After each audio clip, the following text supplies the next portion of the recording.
Ouais, shalom, salam, namasté à nos frères et sœurs. Gloire à Dieu, tu puissant, le Père de toute créature. Ko-anishema, te alléluia, comme le disent les Hébreux. Que tout ce qui respire loue l'Éternel. Je l'ai dit dans mes vidéos qui viennent de passer.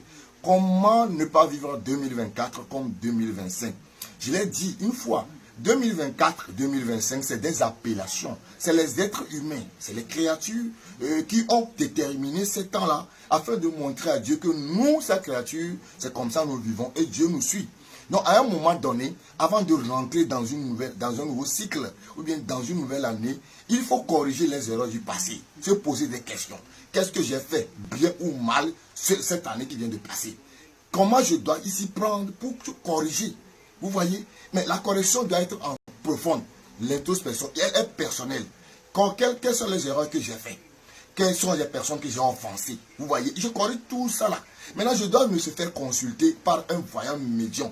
Parce que quand nous travaillons avec les anges gardiens, comme je l'ai dit l'autre fois, je travaille avec les 72 génies de la Kabbale, que les gens appellent communément les anges gardiens.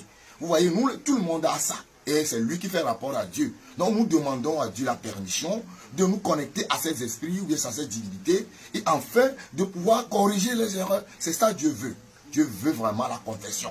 Et quand nous faisons ça, et vous allez voir quels sont les esprits que j'ai offensés et je dois les corriger. Qu'est-ce qu'ils réclament? Je dois les redonner.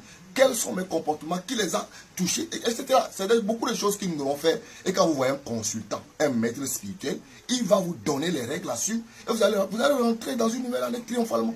Mais les gens ne corrigent pas les erreurs, ils se disent, ils prennent des décisions charnelles. Avant de prendre des décisions, prenons des décisions spirituelles et mettons ça en pratique.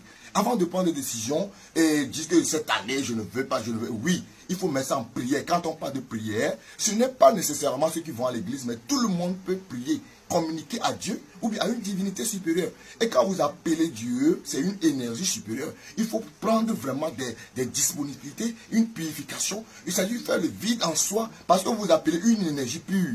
C'est ça des erreurs que les gens font. Et ils n'ont pas de réponse à chaque instant. Et ils vivent charnellement. Ils veulent avoir des portables de grande envergure. Mais alors que quand vous nourrissez votre âme et que vous habillez votre âme d'une grande envergure spirituelle, vous allez voir que quand vous mourrez aujourd'hui, votre esprit sera un lieu qu'on appelle le paradis. Quand on parle de paradis, ce n'est pas un lieu où il y a les fleurs, tout ça là. Mais le gain de l'âme, le gain de l'esprit, c'est ça que nous appelons le paradis. Puisque là où les gens sont, là, ce n'est pas là où vous êtes parce que vous avez fait un travail terrestre. Quand vous vivez, vous n'êtes pas comme tout le monde. Vous voyez, 2025, il faut vraiment faire des travaux pratiques, prendre des décisions spirituelles et gagner spirituellement, vous allez avancer. Que Dieu nous assiste. Shalom.